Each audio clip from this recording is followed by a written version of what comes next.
Ardennes, winter of 1944. The entire forest region was covered by a layer of ice more than half a meter thick. The sun vanished behind a milky white fog. Temperatures dropped to 20 degrees Celsius, and even the rivers stopped flowing. In that cold, each L-4 Grasshopper lay silently frozen in the snow-covered fields, propellers coated in ice, the fuselage stiff as steel. In the distance, German artillery still thundered intermittently, but no one could say for sure where it was coming from. The reconnaissance pilots of the 12th Army Group sat inside canvas tents, holding radio receivers that picked up nothing but dry, crackling static. "It's dead again," one said. That phrase echoed dozens of times a day, a weary refrain across the white battlefield. According to reports from the 12th Army Group headquarters, the Artillery Observation Post Unit, AOP, Air Observation Post, had to cancel 27% of missions in just the first 2 weeks of December due to weather and radio failure. The light aircraft that served as the eyes of the artillery were now blind. Lacking communication, the 105mm and 155mm shells missed their targets by hundreds of yards. An artillery officer wrote in his journal on December 19, "Without the grasshoppers, we're shooting blind." And indeed, during the snowstorm that blanketed all of Europe, aerial observation capability was nearly paralyzed. The L-4 Grasshopper, a military version of the Piper J-3 Cub, was built to fly low, light, and nimble. With a Continental 65-horsepower engine, a top speed of just 85 miles per hour, and a range of 190 miles, it could take off and land on dirt roads only a few hundred feet long. But that very lightness became a burden. The maximum takeoff weight was only about 1,200 pounds, while the useful load, including pilot, observer, fuel, and equipment, was just 450 pounds. Every extra pound meant one less mile of range, one less minute in the air. In summer, this was tolerable. But in a European winter, when pilots had to wear fur-lined underwear, heavy boots, and sometimes ski gear for landing on snow, that limit became a death sentence. The L-4 was designed for one simple mission: fly above, observe targets, communicate with artillery, and adjust each shell. In the November 1944 operations report of the 9th Air Force, 70% of accurate artillery fire missions had L-4 flights contributing. These dragonfly-like aircraft became the infantry's divine eye, helping them hold positions and counterattack in the shadows of the Ardennes. Each observation pilot was a vital link between the ground and the sky, between life and death. Yet when winter arrived, that link was choked by something seemingly harmless, a radio. The standard issue SCR-610 radio of the U.S. Army weighed 60 pounds, nearly 1/7 of the aircraft's total payload. Designed with a thick steel casing for impact protection, it became a deadly burden in extreme cold. Batteries drained quickly, signals were disrupted, and frozen cables made operation nearly impossible. The set was freezing before the pilot even left the ground, noted a technical report by the Signal Corps, December 1944. With each takeoff, pilots had to choose between carrying enough fuel and carrying sufficient communication gear. Carrying both was impossible. A lieutenant in the 3rd Army Reconnaissance Unit recalled after the war, "We used to scrape frost off the wings with bare hands, then crank the engine for 15 minutes. By the time the radio warmed up, the fuel gauge was already dropping." He chuckled at the memory, then fell silent. Some didn't come back. The fragile 4 seconds struggled to take off in snow, but many got stuck on runways, sank into thin ice, or failed to reach sufficient liftoff speed. In the freezing wind, the Continental A-65 engine howled like a dying creature. And when the radio went silent, an entire army lost its eyes. The paradox of technology was laid bare in that moment. While the Allies possessed heavy bombers like the B-17 and B-24, equipped with radar and long-range communication, the smallest aircraft, the very weapon critical to artillery, was defeated by the weight of a single radio box. A pilot told a maintenance engineer at a logistics station in Luxembourg, "Our radio weighs more than the seat I'm sitting on." That half-joking comment was later recorded in the after-action report, 12th Army Group, January 1945, as evidence of the AOP's disarray.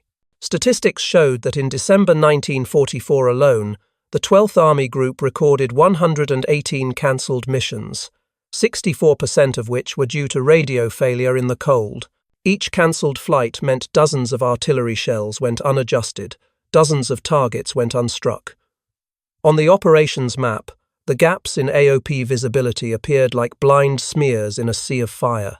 In tactical meetings, the phrase, "no contact with air observation," became so frequent that officers began to skip over it, as if they had become accustomed to the loss of communication.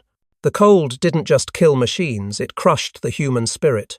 In makeshift huts beside the white fields, signal section technicians struggled to repair radios with bare hands, breath crystallizing in thin mist. Outside, snow fell thick as powder. Every distant explosion made them flinch, unsure whether it came from friendly or enemy artillery. "It was the quietest battlefield I ever saw," a sergeant recalled in a 1972 interview. "You couldn't tell if we were winning or losing because we couldn't talk to each other." In that moment, the artillery's eyes were truly blind. No wires, no radar, no satellites, only a leaden sky and the shadows of small aircraft buried in snow. Amid a booming industrial world filled with grand inventions, a seemingly minor issue brought the entire war machine to a halt. And then, in that silence, among the frozen radios and groaning engines, a young engineer from the 12th Army Group began to study the numbers. He weighed each component, removed each casing, and calculated each pound of metal. A simple question formed in his mind: what if the problem isn't the radio itself, but what it's made of? That question, seemingly small, would lead to one of the least-known field innovations of World War II, a breakthrough that changed the outcome of hundreds of missions, saved thousands of soldiers' lives, and restored the eyes of American artillery during the harshest winter in Europe. Blizzards covered the front lines. From improvised runways in Luxembourg to the white fields of Bastogne, L-4 Grasshopper pilots had to start their engines in frozen mud. According to reports from the 9th Air Force, December 1944, the makeshift airstrips were on average only 300–400 feet long. Every time the wind picked up, the snow surface softened and the wheels sank deep, turning every takeoff attempt into a battle against nature. Technical crews had to lay down tarpaulins or wooden planks over the snow, but the wood layer would break apart after just a few flights. "You could feel the plane sink under you," recalled Lieutenant James Donnelly in a 1978 interview, his voice still hoarse. In such conditions, every pound carried a survival cost. The logistics report from the 12th Army Group Logistics Division, January 1945, clearly stated, "Fuel allocation reduced to 40 gallons per aircraft per day." That figure was half the summer amount. For the L-4, an additional 20 pounds of load meant a 10% reduction in range, while 40 pounds forced reconnaissance flights to be cut below 90 minutes. In the dead of winter, such seemingly minor changes could turn a reconnaissance mission into a one-way flight. From the ground, engineers knew the L-4 was not built to operate in Ardennes-like climates. Its canvas fuselage and thin aluminum frame turned brittle like glass at 20 degrees Celsius. Pilots had to wear padded jackets, leather boots, and wool gloves, adding 25–30 pounds of personal weight. To land on snow, they had to attach ski kits, each weighing an extra 18 pounds. Including the standard SCR 610 radio set weighing 60 pounds, the total payload increased by over 100 pounds, pushing the L-4 to its physical limits. According to the U.S. Signal Corps Technical Bulletin 17-610, the SCR 610 device was designed for motor vehicles, not aircraft. The radio unit consisted of two main blocks, the BC 659 transmitter, receiver, and the PE 117 power unit, with a total weight of 27 kilograms or 59.5 pounds. The dual-layer galvanized steel casing could withstand impact, but conducted cold rapidly. In freezing conditions, internal temperatures dropped to 10 degrees Celsius within 10 minutes. BA-27 batteries saw a 40% reduction in performance, and average communication time dropped from 3 hours to just 1 hour and 45 minutes. Technicians noted that simply opening the radio cover in freezing weather would cause moisture to condense and instantly freeze on the circuit boards. That construction turned the SCR-610 into a block of iron inside the cramped cockpit. Pilots had to place the radio between the two seats, run cables out through the wing, and mount the antenna temporarily onto the metal frame. When moving over snow, vibrations caused transmission interference and signal instability. "We had to shout into the mic to get anything through," reported Major Albert Harrison in a 28 December 1944 document. Frequently switching the radio on and off to conserve battery led to rapid wear of the contact points, requiring replacement after an average of 25 hours of use. The impact on flight performance was immediately visible in the numbers. According to test data from the 9th Air Force Air Technical Section, when an L-4 carried 2 people, an SCR-610 radio, and skis, its minimum takeoff distance increased from 285 feet to 470 feet. In deep snow, that became an unbreachable limit. An internal report dated 17 December stated that 42% of AOP sorties were delayed due to the aircraft's failure to reach the necessary takeoff speed. At the same time, the heavy radio shifted the aircraft's center of gravity forward, reducing the climb rate by 12%. Whenever pilots had to escape anti-aircraft range, that delay was the difference between surviving and being shot down. Broken communication created a domino effect across the entire front. When AOP units couldn't transmit coordinates, artillery batteries had to fire based on outdated data. The margin of error in fire accuracy, according to the Artillery After-Action Summary, December 1944, increased from 100 yards to over 200 yards. In the Hürtgen Forest area, this led to severe casualties for one infantry battalion of the 28th Infantry Division due to misdirected supporting fire. In Bastogne, without aerial observation, American artillery had to adjust fire using visual estimations. One artillery officer wrote in his journal, "We were firing into snow clouds. Sometimes, silence followed. Sometimes, screams." Amid this string of failures, artillery commanders kept requesting more observation planes, but numbers couldn't fix the core issue. Every new L-4 still carried the same radio, the same physical constraints. A system built for summer warfare was collapsing in the coldest winter of the century. From communication stations, signal engineers sent dozens of reports to Washington, requesting new batteries or insulation materials. But transport from the US to Europe took 8–10 weeks, while the Ardennes campaign lasted only 6 weeks. The administrative machine was too slow to save the aircraft slowly dying in the snow. In temporary maintenance camps, mechanics dismantled each radio, warmed them over oil stoves, and wiped down each circuit board with dry cloths.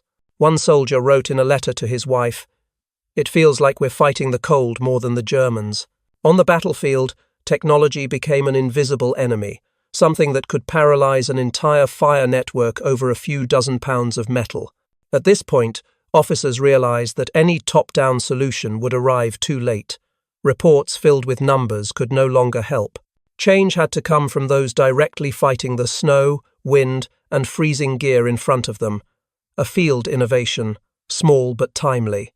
A solution would have to come from the field itself, not from any factory. Before we move on, if this story moved you, please like and share so more people can see it. Leave your thoughts in the comments. Your words are our motivation to make more great videos. In the cold, clinical chain of wartime reports, engineers' names rarely appear. Yet among the pages of the Signal Section, 12th Army Group, one small name showed up at the end of the log dated 4 January 1945. Modification conducted by T divided by 4 Lefever, Luxembourg Depot. No medals, no general signatures, just a short typed line. But that line marked the beginning of one of the most critical field innovations of Europe's brutal winter. Lefever was a technician with the rank of Technician 4th Grade, serving in the Forward Communications Unit of the 12th Army Group. Before the war, he had worked at Bendix Aviation, a company that produced radios and components for civilian aircraft. That experience gave him a deep understanding of lightweight materials and load limitations for small planes. In the technical records stored in the Army Signal historical files, he was described as quiet, analytical, and stubborn about physics. At age 30, Lefever had seen enough to know that a design flaw could kill more people than a shell could. That winter, Lefever worked inside a makeshift warehouse with a snow-covered tin roof, near the town of Luxembourg. His job was to inspect, maintain, and replace radios for observation squadrons.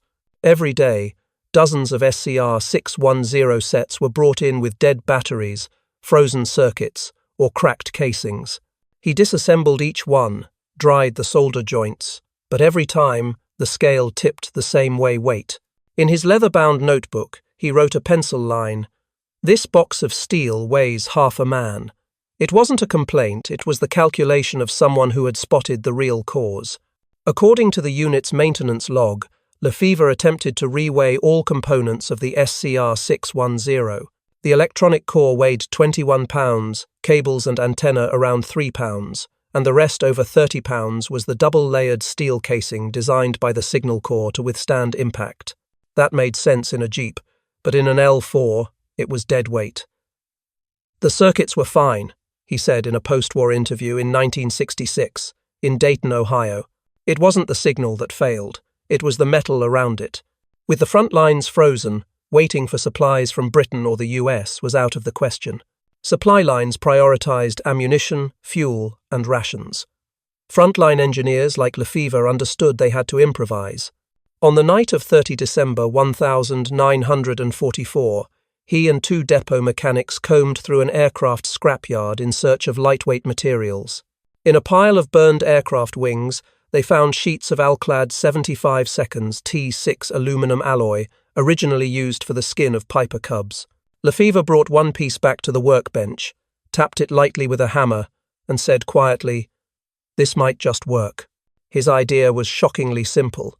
Retain the full circuit and structure of the radio, but replace the steel casing with salvaged aircraft alloy. Colleagues objected, citing violations of electromagnetic safety standards. The steel casing helped shield against interference and protected from shrapnel. But Lefever calculated that by adding a conductive paint layer and grounding plates made of copper, he could achieve similar performance while cutting weight by over 35%. He said, "If we lose the radio to a shell, the plane's already gone. But if we lose it to weight, no one even takes off." There was no official order authorizing the experiment, but Lefever went ahead anyway. "We can't wait for permission," he wrote in his journal on 2 January 1945. That sentence captured the ethos of wartime engineers. Act first, explain later. With 2 mechanics, he cut the aluminum sheets, shaped them by hand, and bent a rounded frame around the radio. There were no blueprints, no precision tools, just instinct and a steel ruler. When finished, the silvery shell reflected the oil lamp's glow like an object from another world. The total weight dropped to 37 pounds. Lefever quietly noted, "Test candidate ready, Luxembourg Depot." On the morning of 4 January 1945, they ran the first test. A technician placed the radio in a jeep, powered it on in the freezing wind. The signal came through clearly at a distance of 12 miles. Then, Lefever sealed the casing and left the radio outdoors for an hour, then switched it on again. The circuit held, no interference. He said just one line, "That's enough for a plane." No audience, no applause, but in that moment, the first surviving idea of the winter had been proven. News of the result spread quickly among the technical teams. Some engineers were skeptical, others curious. At the 12th Army Group Signal Section technical meeting on 6 January, Lefever presented the prototype. A senior officer asked, "Was this approved by Washington?" He answered plainly, "No, sir, but it works." The room fell silent. After a few seconds, the officer said, "Then make 10 more." In an industrial war, where every detail had to follow hundreds of pages of regulations, that act was a quiet rebellion. But on the front lines, survival logic was much simpler: either take off or die on the ground. From the freezing workshop in Luxembourg, Lefever and his team began mass-producing new radio casings from salvaged aircraft alloy. They had no idea that, weeks later, those devices would be installed on hundreds of L-4 seconds and help restore the US artillery's ability to see. A brief line in a later report read, "Field modification approved for continued use, 12 Jan 1945. But to those involved, 4 January was the true turning point. That was the moment when one engineer, without waiting for orders, used his mind and hands to bring back the eyes of an entire army. In the technical records of the 12th Army Group, from 10 to 12 January 1945, the words "Test complete, satisfactory" appeared next to the name Lefever. None of the report writers at the time realized they were documenting a turning point in engineering. What seemed like a makeshift idea, replacing the steel radio casing with a lightweight alloy, had now become the first combat-ready design of the European Winter War. The prototype radio sat on a wooden table in a Luxembourg warehouse. The oil lamp shone on the bright silver surface of the metal. The new case was 1.5 mm thick, made from Al-MG alloy, Alclad 75 seconds T6, the same type commonly used in Piper Cub wing and fuselage frames. This alloy contained approximately 1.8% magnesium, which increased tensile strength while significantly reducing weight compared to steel. According to Lefever's notes, total weight dropped from 60 to 37 pounds, a 38% reduction, just enough for the L4 to carry extra fuel or ski equipment without exceeding its payload limit. In a technical report sent to Signal Section HQ, Lefever detailed every aspect. He retained the internal mounting frame, removed the steel case, cut the alloy sheets to pattern, and riveted them together with 12 aluminum rivets. The case edges were rounded to prevent cable abrasion during vibration. In his neat handwriting, he wrote, "Material performs well under 200 pounds compression. Externally, technicians applied a coat of yellow-green paint, what the military called zinc chromate conductive paint, which both prevented corrosion and improved electrical conductivity to reduce interference. 4 thin copper plates were screwed into each corner of the frame, grounding it via small wires.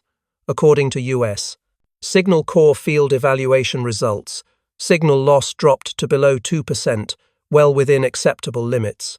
When the first test began, the warehouse air was so cold the soldering iron cracked on contact with metal. Lefever flipped the switch, the indicator light came on, and the test operator's voice crackled. Signal clear, range 12 miles.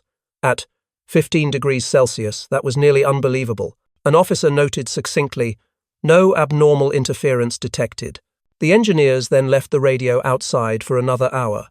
Upon restarting, the signal remained stable. By using available materials and conductive paint, Lefever had simultaneously solved 2 problems: weight and electromagnetic interference. The following day, testing moved to field flight trials. An L4 had its old radio removed and the lightweight model installed in the rear compartment. The aircraft started up in snow, freezing wind biting the face. According to the 9th Air Force technical log, all 8 test takeoffs were successful, with no technical faults. Average climb rate reached 620 feet per minute, higher than the 540 feet per minute standard of the original aircraft. On the longest flight, the radio operated stably for an additional 38 minutes compared to the steel version, even as outside temperatures remained below zero. One test pilot said in the preserved audio recording, "Feels like she wants to stay up there." Lefever didn't stop there. Once he determined the new material could be mass-produced, he drafted a plan to scale up within depot limits. The Luxembourg engineering shop had plenty of damaged aircraft scrap from previous battles, enough to fabricate hundreds of radio casings. Lefever divided the crew into shifts. One group cut the alloy, another assembled and tested. Each casing took 5 hours to produce, costing less than $2.8. Within 3 weeks, they completed 200 lightweight radio casings and 200 ski kits for aircraft. All were documented in the report. Lightweight radio case, AOP modification.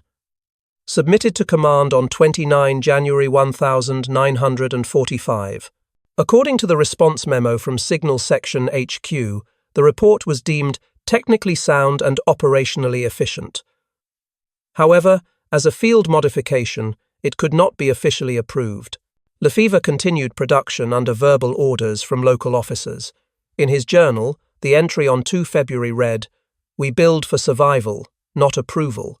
That line would later be quoted by his colleagues in their memoirs as the most concise declaration of a battlefield engineer. From Luxembourg, the new radios were quickly distributed to the 125th, 153rd, and 157th Observation Squadrons. In frozen ground conditions, the nearly 23-pound reduction in equipment weight allowed the L-4 to carry 2 extra gallons of fuel, enough for 25 minutes of flight. That small number became a tactical edge. According to the 12th Army Group Air Operations Report, February 1945, average flight duration for observation missions increased from 1.8 hours to 2.2 hours.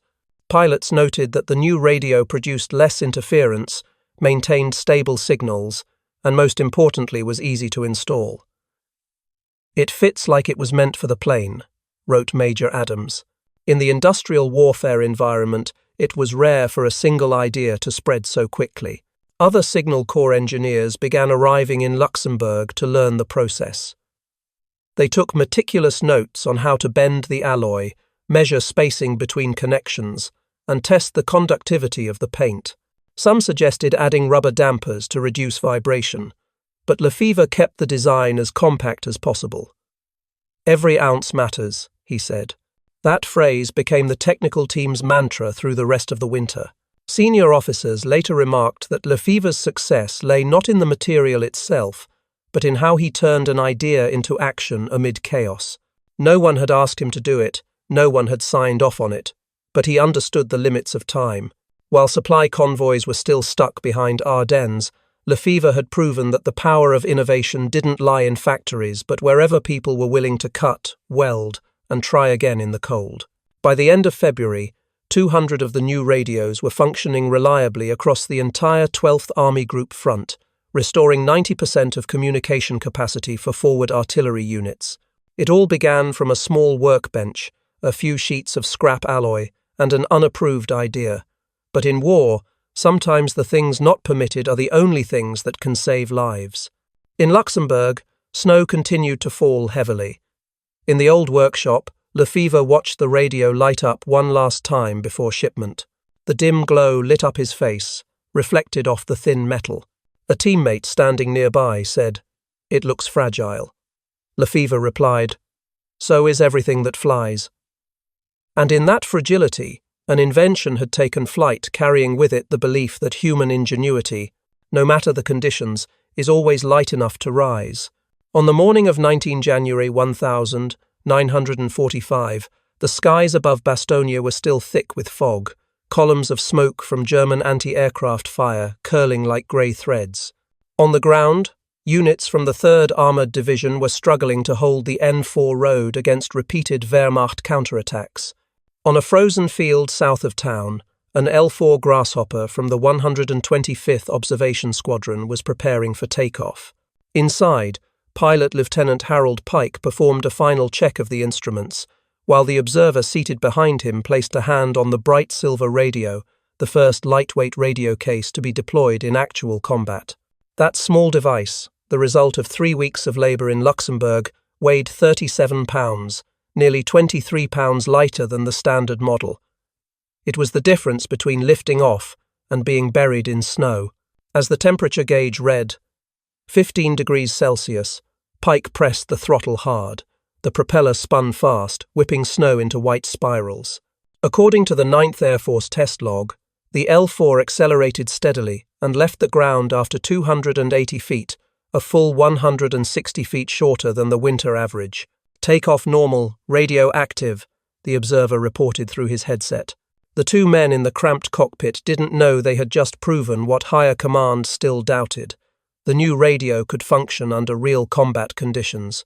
At an altitude of 1,200 feet, they attempted contact with the artillery of the 776th Field Artillery Battalion. The signal came through clearly, without interference, even as snow still blanketed the area. For 2 full hours, the radio maintained a stable transmission, no signal drop, no frequency loss. According to Combat Evaluation Note, 12th Army Group, January 1945, this was the first time since mid-December that continuous air-to-ground communication had been sustained throughout a mission. An observer wrote in the record, "Signal clarity remarkable, transmission constant." From their vantage point, they spotted a hidden German artillery position in the Ardennes forest, approximately 1,800 yards from U.S. defensive lines. Once the coordinates were relayed, American artillery opened fire. 7 minutes later, the position was wiped from the map. Major Joseph M. Adams, commander of the 125th Squadron, stated in his report, "We finally have the voice back in the sky." The phrase spread quickly among the units. For the artillerymen, that voice on the radio frequency wasn't just a technical sound, it was a symbol of survival. In the following weeks, Lefever began receiving dispatches from the front. A report dated 25 January read, "Artillery correction efficiency increased by 35%, adjustment shots reduced by 40%. These figures, confirmed by the Artillery Evaluation Section, 12th Army Group, showed that fire accuracy had returned to near pre-winter levels.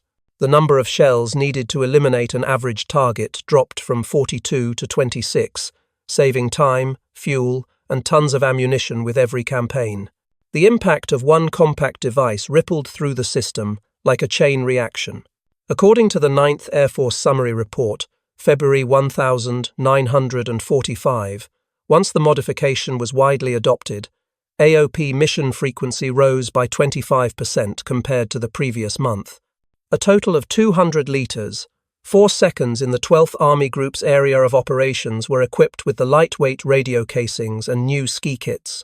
Runway distances were shortened, and the takeoff success rate reached 98%, with no further reports of aircraft being stuck due to overloading. Pilots could feel the difference. A lieutenant from the 153rd Observation Squadron wrote in a letter home, "The plane feels alive again. It climbs like it remembers summer." On the front lines, the psychological impact of this improvement was no less powerful than the tactical one. In war, everyone searches for a symbol of hope. Sometimes it's just something small and handheld. The new radios, bright and featherlight, became signs that engineering was still on their side. Pilots often touched the radio before takeoff as a kind of ritual. In a memo dated 2 February 1945, a technician reported, "Crews now refer to modified units as the Lefever Set." Soon after, handwritten notes appeared on aircraft fuselages. "Lefever Set inside."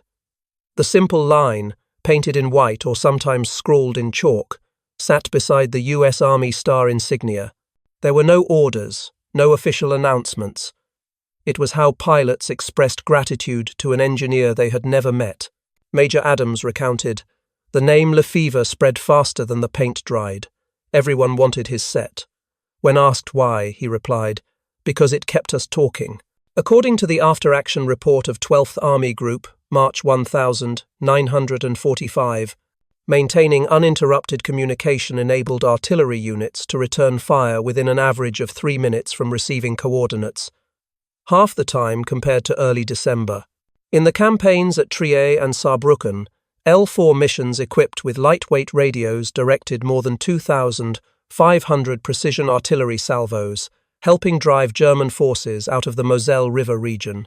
A separate report from 3rd Army G2 noted, AOP performance restored to full operational capability, confirming the complete success of the modification. Back at base, Lefever received a short telegram. "Your modification proved effective. Further production authorized." He read it in the same old workshop, surrounded by the sound of hammers and the smell of burning oil, then placed the paper on the table. "They finally believe it," he told his team. One replied, "They have to. It's flying over their heads." In that moment, the numbers in the reports turned into something real, a validation that their work had reached the battlefield. By the end of February, as the snow began to melt, the L-4 seconds continued flying over Europe, guiding tank convoys toward the Rhine River. On many aircraft, the words "Lefever Set inside" still clung to the fuselage, fading under mud and wind. To the pilots, it was a thank you to the man who gave sound back to the sky, who turned a heavy radio into their lightest wings. Later, at a veterans gathering in Dayton, Ohio, in 1967, Adams spoke to a quiet room. "When we heard that clear voice over Bastogne, it felt like the war tilted in our favor. The dim lights reflected off an old photograph of the small L-4 flying through snow. The room was silent for a few seconds. Then the applause began long, echoing off the ceiling. Because in that moment, everyone understood that sometimes victory doesn't begin with a gun but with a radio, 23 pounds lighter, born in a cold warehouse in Luxembourg. By February 1945, snow on the Western Front began to melt, revealing dark soil runways. In the Third Army's forward units, L-4 Grasshopper flights became near constant. The Luxembourg innovation proved so effective that every artillery regiment requested it. With the lightweight radio, pilots flew longer, carried more fuel, and transmitted with better reliability. According to the Third Army's after-action report, average artillery response time dropped from 7 to 3 minutes, a difference that meant survival. Whenever the radio cut through the cold fog, artillery crews knew a target was locked. Soldiers from the 776th Field Artillery described the new signals as clear and stable. "We could hear them through the static now, every word," said Sergeant Alan Forbes in a 1963 interview. Observers could adjust fire instantly, left 100, fire for effect, and with communications restored, Patton's forces regained an edge along the Moselle. Between 1-20 February, observation sorties rose 25%, while ammunition use fell 18% due to improved accuracy. Average shell dispersion dropped from 150 to 75 yards. AOP strikes on strategic targets exceeded 95% first-hit success. Each red dot on a fire map marked a tight chain. Observe, transmit, confirm, adjust within minutes. Aerial eyes reshaped artillery operations. Instead of relying on ground reports, units now had real-time targeting from above. Lefever hadn't just fixed communications, he had redefined U.S. air artillery coordination. A March 12 Corps report stated, "The AOP network now functions as an independent sensor grid, able to adjust multiple batteries at once. Each L-4 allowed artillery to track 3 targets, cutting counterfire time below 180 seconds. The impact soon reached strategic levels. On 3 March 1945, the Army Information Office issued Signal Technical Note No. 18, standardizing the lightweight radio case AOP modification. Out of over 200 wartime field innovations, only 5 were fast-tracked. This was one. The note detailed materials, conductive paint, and called for adoption across all European AOP units. It was a rare strategic recognition of a non-commissioned field engineer's work. A Signal Corps board officer noted, "This modification proves that field innovation can match the speed of combat." Lefever was never called to Washington, but his name appeared quietly in the Field Developer Appendix of Note No. 18. The success sparked a shift in military engineering. In rear area shops, field-driven engineering became a new ethos, engineers modifying gear out of necessity, not orders. By April 1945, over 60 frontline technical units had applied this mindset to hundreds of devices from Jeep engine heaters to recon camera mounts. Lefever's radio became the proof that battlefield ingenuity could alter campaigns. Third Army Ordnance officers took note. A quote from the Patton Papers archive says, "They changed a box, and the war changed tempo." Though skeptical of tech, Patton ordered Lefever's radio copied for all reconnaissance units.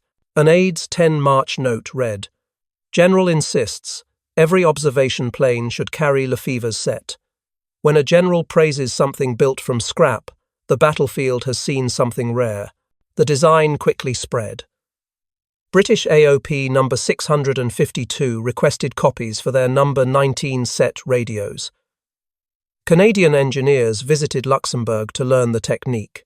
An April 1945 Ream report stated, "American field modification adopted for testing in northern sectors." Within 3 months, Lefever's idea had become Allied property, but the deepest impact was personal.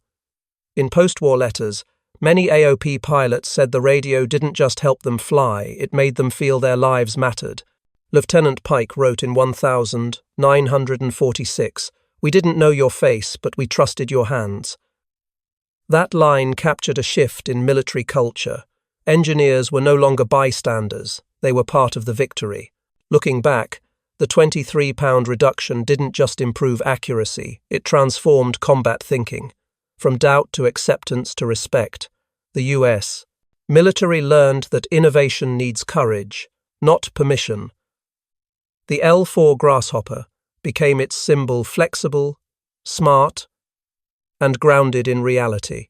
And in the skies of 1945, with Lefever's radios on board, those small planes kept flying over the smoke proof that sometimes the lightest thing wins the war. An idea.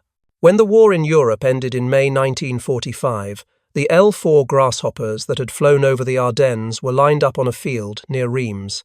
On the fuselages of many still faded the white words, "Lefever Set inside," painted with field-use paint. To the pilots, it wasn't a slogan, it was an expression of gratitude.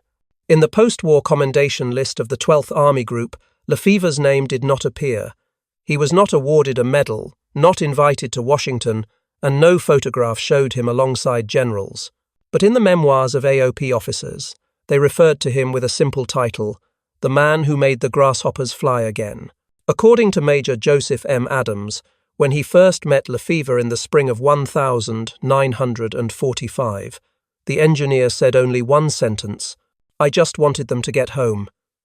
Adams noted that Lefever's hands still bore light burns from welding in the cold. He looked nothing like a hero, just a tired engineer sealing the lid on the last wooden crate of radios before the unit was disbanded.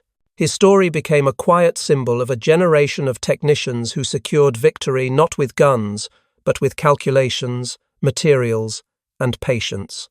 After the war, Lefever returned to Bendix Aviation as a test engineer. In 1948, the U.S. Army introduced the AN, divided by PRC-6 radio, weighing 5.5 pounds, compact enough to fit in an infantryman's backpack, according to the U.S. Army Signal Development Report, 1948.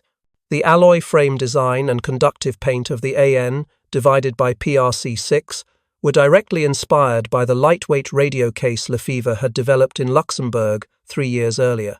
This inheritance marked the shift from fixed equipment to mobile systems, paving the way for the era of post-war tactical communications. A small note in that report read, "Concept adapted from field modification, 12th Army Group, 1945. His name was not there, but the legacy of the idea lived on in every radio produced thereafter. According to the Army Air Observation Post Statistical Review, 1946, from June 1944 to April 1945, over 1,300 litres 4 Grasshoppers flew 40,000 sorties, achieving a 97% completion rate. In each mission, at least one artillery platoon received support, meaning dozens of lives were saved from enemy fire. A single shell fired 200 yards off target could wipe out an entire company, while a precise radio transmission could keep them alive. Lefever understood that, as he stripped each pound of metal from the steel casing, he once said, "Every pound we save is a life we might keep." In the language of engineers, that was the most humanitarian formula of war. Later, as technology advanced, those small beginnings were easy to forget. At the Signal Corps Museum in Fort Monmouth, one SCR 610 radio is displayed with a label reading, Field modified, Luxembourg 1945. No plaque says who built it, but those who served knew it was the trace of Lefever, the man who changed a campaign with an aluminum shell. One former AOP pilot, Lieutenant Harold Pike, once said during a 1970 commemoration, "We had radar, bombers, generals, and plans. But up there in the cold, it was his radio that kept us alive." Over time, that story became a lesson for future generations of military engineers. Innovation doesn't always need permission, it needs courage. Lefever never wrote a memoir, but those who met him remembered how he listened in silence, nodding quietly when someone mentioned the war. At a veterans gathering in 1965, Adams asked him if he ever regretted not receiving proper recognition. Lefever replied, "Recognition doesn't make a plane take off. Physics does." That answer brought the room to silence for a few seconds before slow applause broke out. Today, when people look back on World War II, they often remember the massive bombers, the multi-ton artillery, or the great battles. But behind it all were thousands of unseen hands, people who turned engineering into survival. Lefever was one of them. He did not lead, did not command, but practiced the simplest kind of science: observe, understand the problem, and fix it. In war, not every hero carries a gun. Sometimes, brilliance is born in a frozen workshop, where an ordinary engineer dares to believe that a lighter radio could help an entire army survive. When the oil lamp's light hit that thin aluminum shell back then, it didn't just reflect metal, it illuminated a belief that human intelligence, however small, could overcome ice, gunfire, and the silence of war. Have you ever heard stories of war so harsh that people had to fight not just the enemy, but the cold, hunger, and the silence of the sky itself? The story of Lefever, the unknown engineer, who turned a heavy radio into a life-saving tool for thousands, is proof that sometimes victory doesn't come from gunfire, but from quiet hands working in the snow. If this story reminds you of the years your parents or grandparents lived through, or stirs something from your family's past, leave a comment. Tell me what you've heard, seen, or experienced during wartime. Every small story is a piece that helps us understand the past, so that people like Lefever are not forgotten in the flow of history. A follow, a comment, or even just a like is enough to keep stories like this one alive, because history isn't lost as long as we remember.